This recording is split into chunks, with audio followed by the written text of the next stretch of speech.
Semana en lo que va a pasar en los próximos días. Seguimos aquí con Jesús Ruiz Barranco, máximo responsable del SUB.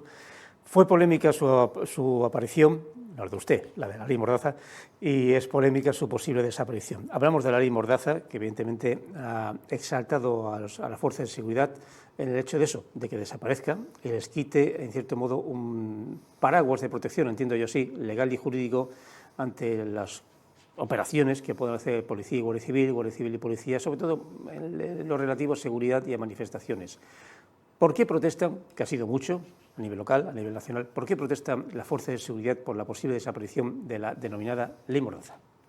Buenos días. Pues bueno, protestamos, como bien has dicho, porque nos va a restar autoridad dentro de nuestras actuaciones diariamente, en las que esta ley no es que se vaya a quitar la ley en concreto, sino se van a modificar algunos aspectos que nos afectan directamente, como son la problemática de prohibir, o mejor dicho, dejar que las manifestaciones sean espontáneas, el rebajar las sanciones a la tenencia de sustancias de droga, el quitarnos el carácter de veracidad cuando imponemos una infracción administrativa por tenencia, uso o por cualquier otra infracción en las que se contempla en la Ley 4/2015 de protección de seguridad ciudadana, la mal llamada Ley Mordaza. Estas concentraciones que empezaron el día 24 con una plataforma que integra a decenas de asociaciones y sindicatos policiales de la Guardia Civil, inclusive asociaciones y sindicatos relacionadas con la seguridad.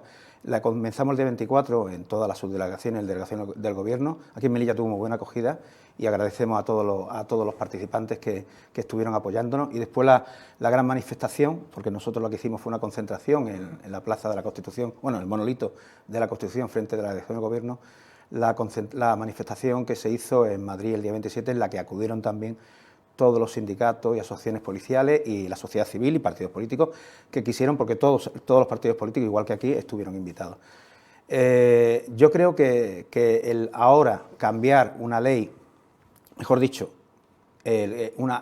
cambiar unos articulados de nuestro trabajo en la calle, creemos que esto no es otra cosa más que por pretensiones políticas y partidistas del partido que está en el Gobierno, el PSOE, con el Unidas Podemos, que tienen coalición, y con el resto de otros partidos de su ámbito de izquierda que quieren cambiarlo, cuando esta ley, creemos nosotros que en estos 5 o 6 años que lleva de vida, desde el año 2015, no ha provocado ese interés ahora por cambiarlo.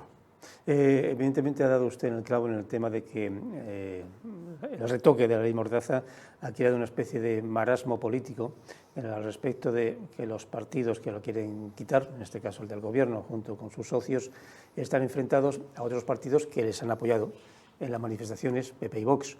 ¿Cree, no obstante, que quedan ustedes una especie de sándwich político al respecto de sus verdaderas necesidades? Yo no creo que sea así. Nosotros, como he vuelto a repetir, hemos invitado a todos los partidos políticos, tanto locales como nacionales, a que vayan en contra de estas enmiendas que se van o que quieren, o estos cambios de normativa de la Ley de Seguridad Ciudadana. Que estemos en un sándwich. Bueno, los partidos, los sindicatos, asociaciones de la Guardia Civil, somos de carácter apolítico, no tenemos ninguna vinculación. Dentro de la formación de mi sindicato puede haber gente de ideología de derecha, de izquierda, y no tenemos por qué defender a uno u otro, es decir, defendemos la labor del trabajo policial. Y el trabajo policial, con estos cambios en la Ley de Seguridad Ciudadana, nos va a perjudicar seriamente cuando estamos comprobando que últimamente, y eso se está viendo, que las agresiones a los policías por nuestro trabajo cada día son más violentas, y solamente por estar en la calle y hacer tu trabajo de prevenir la seguridad ciudadana, de identificar a alguien, aplicando la normativa, y cuando tú tienes sospechas de que hay una persona en una cierta zona o en un cierto lugar que pueda ser sospechosa o posible delincuente, porque tú también conoces el trabajo día a día, un coche patrulla que está en la calle 24 horas, conoce el barrio donde trabaja, conoce a la gente que trabaja, y cuando va a identificar a alguien es porque ve algo sospechoso, que es solamente para, tú cuando te bajas e identificas, es eso, para identificarlo, para saber quién es. Y si es una persona que tiene antecedentes, pues pasas tú los antecedentes por la sala del la CIMAD 091, y se comprueban esos datos, y si esa persona no tiene ningún tipo de antecedentes, se deja en libertad para poder seguir deambulando sin ningún tipo de interés por hacer daño a la sociedad y a la gente que está en la calle. No obstante, ley Mordaza aparte, ustedes se han dado cuenta, Policía y Guardia Civil, que en los últimos años, que a veces en los últimos lustros, las fuerzas de seguridad han perdido capacidad de mando. Capacidad de mando. Sí, no de mando orgánico, me refiero, sino capacidad de, otro término quizá más adecuado, capacidad de respeto. Claro, el problema, eso es el tema, la capacidad de respeto. El respeto, aparte que nos los tenemos que ganar todos los policías en la calle, actuando conforme a la ley y los derechos y a la Constitución, el respeto también se ha perdido por parte de la sociedad.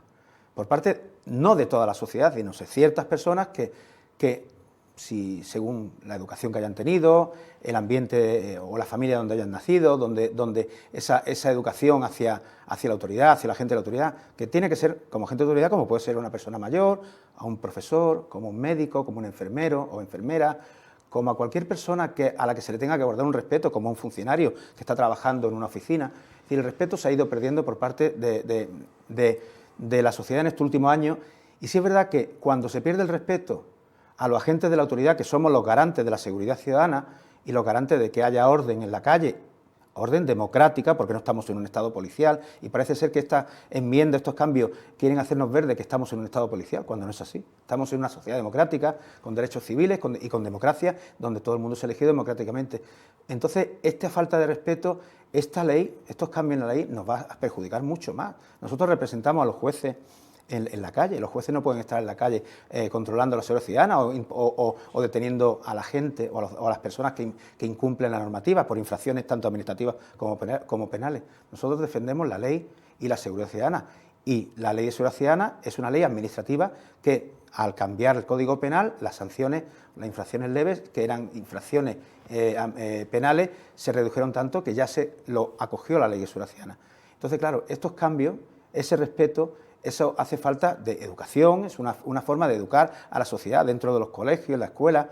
Los profesores tienen mucho que decir en ese sentido. También ellos ven cómo todas estas cosas van sucediendo. No solamente nos afecta a nosotros, pero sí es verdad que los que imponemos la ley somos los agentes de autoridad y somos los policías nacionales. Y sin embargo estoy viendo, corríjame si me estoy equivocando, un momento agradable, un momento dulce en el hecho de renovar las plantillas de ambas fuerzas de seguridad, sobre todo la Policía Nacional y la Guardia Civil, de un tiempo a esta parte. Quiero decir, cada año hay oposiciones y vemos un número importante de nuevos opositores que se presentan a dichas fuerzas de seguridad. ¿Son suficientes las plantillas que se están creando nuevas o es un tema de sustitución de personas que se están jubilando? Tuvimos un parón muy fuerte con la crisis del año 2008-2010, en la que a partir del 2010, 11, 12 hasta el 15, inclusive un poquito más, se paralizaron los ingresos en la escuela de policía, la Academia de Policía Nacional. Se paralizaron a un nivel que no recogían ni el 10% que en ese momento, que estaba otro partido político, recogía en la orden general o en el Boletín Oficial del Estado. La renovación de las plantillas se quedó parada. Había ingresos puntuales de 50 o 100 policías al año durante 4 o 5 años, estamos hablando del año 2013 hasta el 2016, muy pocos ingresos, y a partir del 2017, 18, 19, 20 ya sí es verdad que empezaron a hacerse ingresos estamos hablando de miles de personas, 2.300, 3.000 policías que pueden ingresar en la Academia de Policía o la Escuela de Policía. Pero sí es verdad que con ese parón que hubo, de esos 5 años de parón, ahora mismo los relevos no son suficientes. Se siguen jubilando muchos compañeros. Tenemos una tasa de jubilación, por lo menos en estos últimos 2 o 3 años aquí en Melilla se han jubilado más de 50 compañeros y no estamos recibiendo el número de gente suficiente. Claro, no es solamente Melilla, estamos hablando a nivel nacional. Estamos hablando de que la mayoría de comisarías y jefatura de policía hay esa demanda de policía, hay esa falta de personal y después esa distribución que es la que nosotros siempre queremos que cuando lleguen ese número de la gente sea efectiva para gestionar mejor la plantilla y las diferentes unidades. Aquí en Melilla este año han venido 50 policías, entre los de nuevo ingreso de la Academia de Policía, que pudieron venir aquí, de 35, y otros 20 policías del concurso general de mérito que salen cada año. Pero siguen siendo escasos, seguimos teniendo problemas de falta de personal, con una frontera cerrada inclusive, que eso también ya es mucho. Una frontera cerrada que ahora mismo los efectivos que están en la frontera, estamos hablando de efectivos que están haciendo puestos fronterizos, que ya no lo hacen, aunque hay un núcleo muy básico que está en la frontera de Beniansar, porque hay oficinas de asilo y gestión, están haciendo labores de seguridad ciudadana porque hay falta de policías en unidades de seguridad ciudadana. Entonces, esta problemática, pues nosotros seguimos implementando y seguimos exigiendo al Gobierno de que se incremente el número de agentes. Tenemos un número de agentes por debajo del 100%. Estamos hablando de que sobre el 97-98% de los 500 efectivos, además lo dijo hasta el director general de la policía cuando vino a hacer la presentación del nuevo jefe superior, estamos por debajo de los 500 efectivos y eso se nota en diferentes unidades. Y por eso vamos a seguir siempre demandando. Con una frontera cerrada, no quiero decir nada cuando se abra la frontera. ¿Durante cuánto tiempo debería existir estas especies de oposiciones más o menos importantes, ofertas de oposiciones, ofertas de plazas que se están realizando hace 4 o 5 años? ¿Durante cuántos años más tendría que realizarse para llegar a ese 100%? Pues otros 5 años y seguir incluyendo. Es decir, nosotros, nuestras propuestas, cuando las presentamos a los partidos políticos, exigimos una tasa de reposición estable. ¿Qué significa? De que los que se vayan por los que lleguen.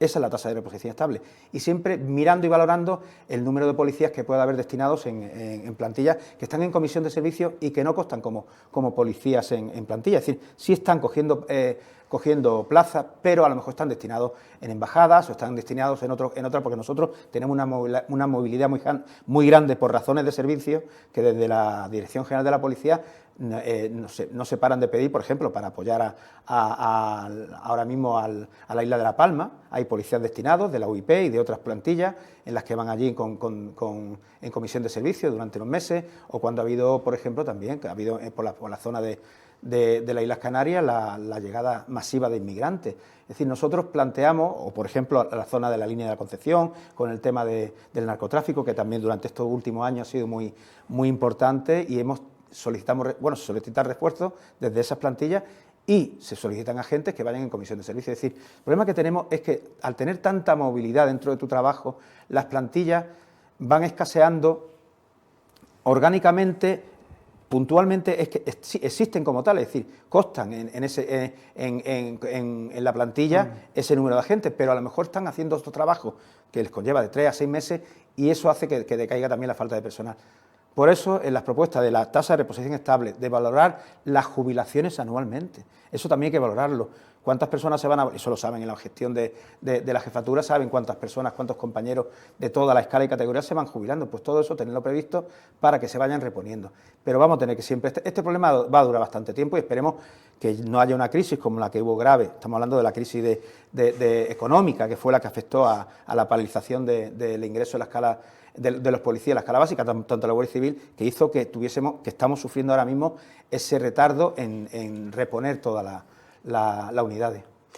Ha tocado usted un tema muy singular que haremos estar, nunca mejor dicho, aparcado, que es el de la frontera. Tarde o temprano, más tarde que temprano, por lo que estamos sabiendo, se abrirá la frontera. Cuando se abra, no sabemos cuánto tiempo se mantendrá abierta, que esa es otra opción también. El hecho de que se abra depende de temas políticos, seamos sinceros, al igual que temas sanitarios.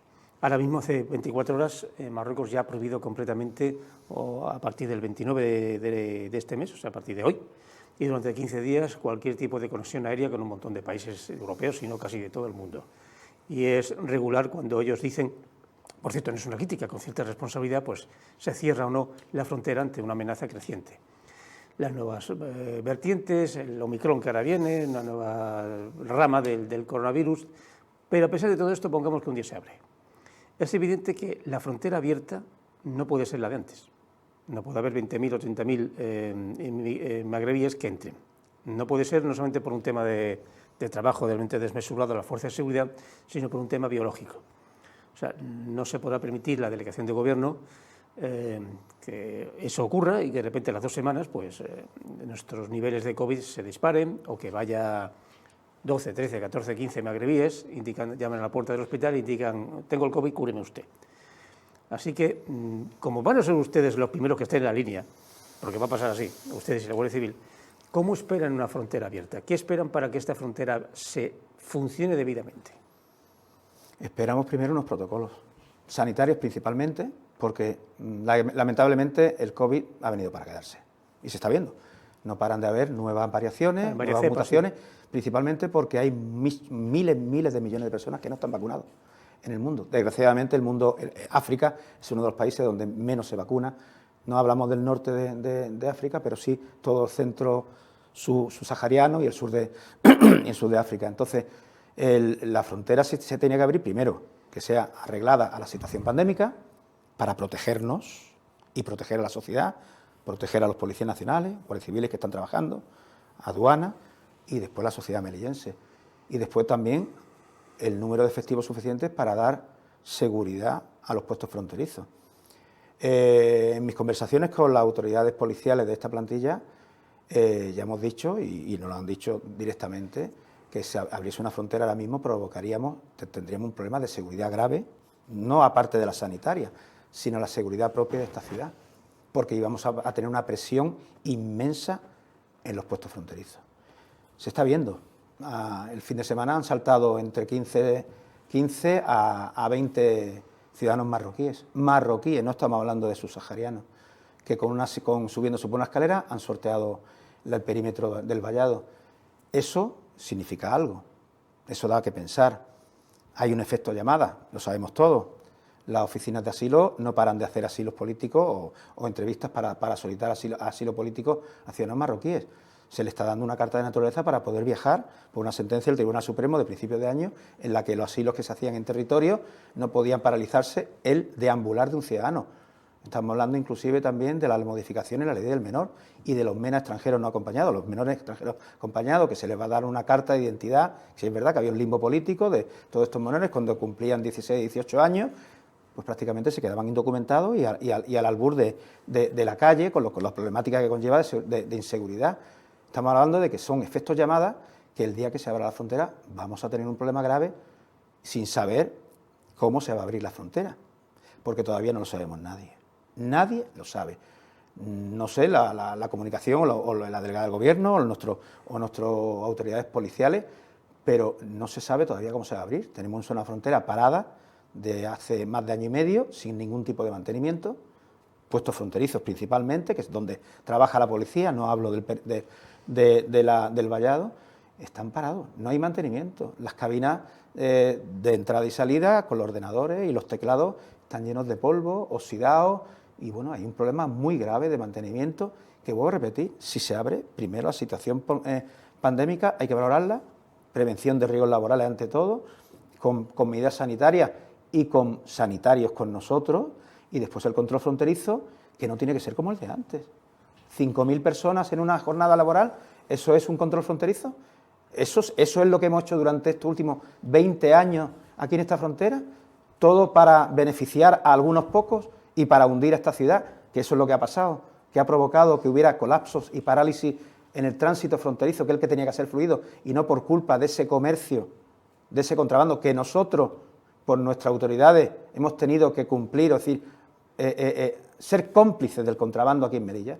Lo hemos sido con unidades de intervención policial, y lo digo sin ningún problema, porque eso ha pasado y yo he sido testigo de todo eso. Unidad de intervención policial que tenían que controlar los bultos cuando entraban a una cova, cuando se les hacía el traslado desde Beniansar a Barrechino.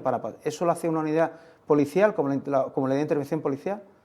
No lo entendemos. No entendemos que la frontera no puede ser como la de antes.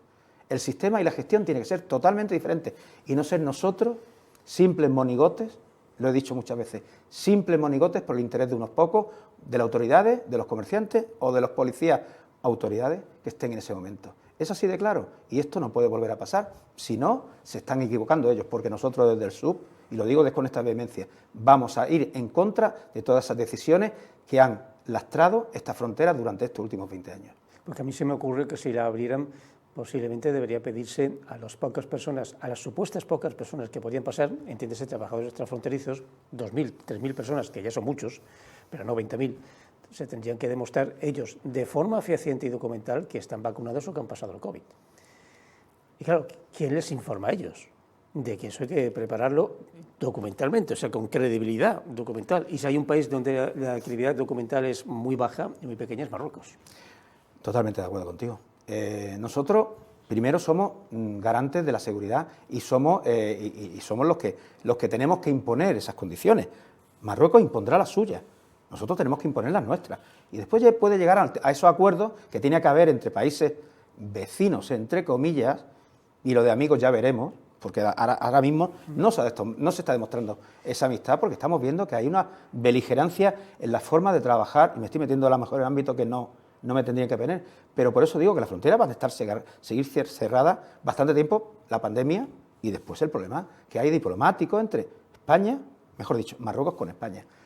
La situación en la que tengamos que pedir esa documentación, el tener que documentar, o mejor dicho, controlar documentalmente, pero por vía telemática, claro que sí, ya hay un sistema de entrada y salida de ciudadanos extranjeros que acceden desde la zona del perímetro fronterizo de territorios no Schengen. Se está aplicando desde el año 2017. Se están haciendo trabajos informáticos. Aquí en Melilla, la despedida del jefe superior antiguo, don Francisco Rodríguez López, ya lo dijo, de que se quería implementar. Nosotros nos quedamos un poquito sorprendidos porque fue una despedida con un aviso de que se iba a hacer algo aquí en Melilla, aunque en ese momento la delegada no tenía mucho conocimiento de lo que si eso iba a ser cierto o no. Pero sí es verdad que hay que trabajar en ese sentido. Tenemos que trabajar por una frontera inteligente en el sentido mecánico, es decir, no se puede pasar solamente con un pasaporte,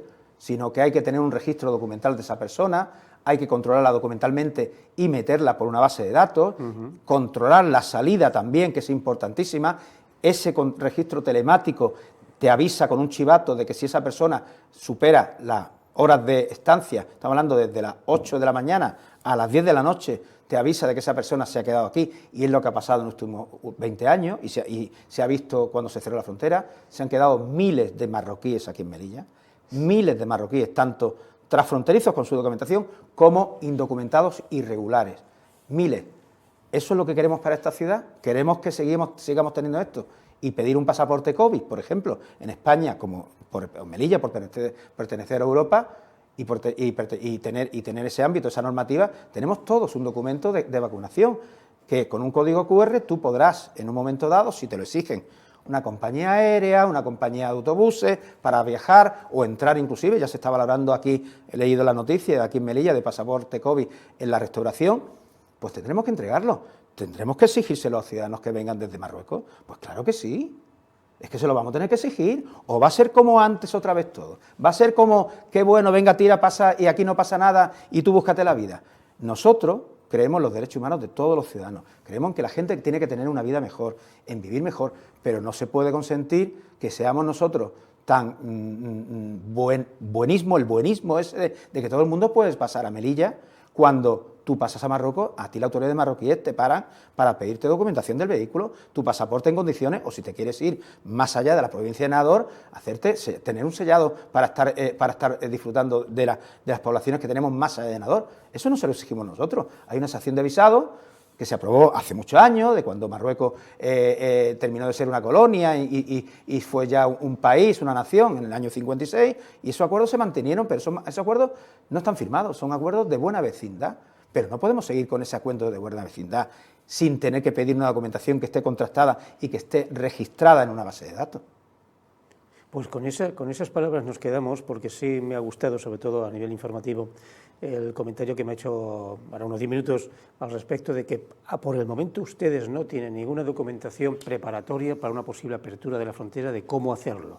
Porque esa era la pregunta que le estamos haciendo ya a los políticos. Siempre parece que se va a abrir, no se abre, yo creo que va a tardar en avise, pero algún día se abrirá, aunque sea temporalmente.